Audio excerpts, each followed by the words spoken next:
How to fix if Wi-Fi keeps disconnecting on your Android device. Hi everyone, I'm here to assist you today. Without any delay, let's jump right in. First, scroll down your notification bar and check your internet connection. Turn it off, turn on data, and again, connect to the internet. It may fix your problem.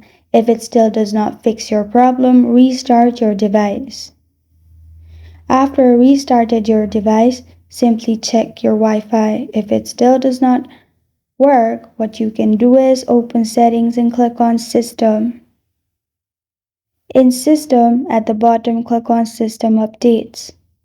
And if there is any update available, simply install it. Sometimes not updating your system may cause problem in various factors.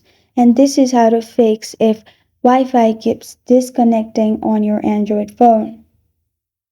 Thank you for joining me today. If this video helps you out, please leave a like and subscribe for more. About question or want to suggest a topic, comment below. Thank you for watching.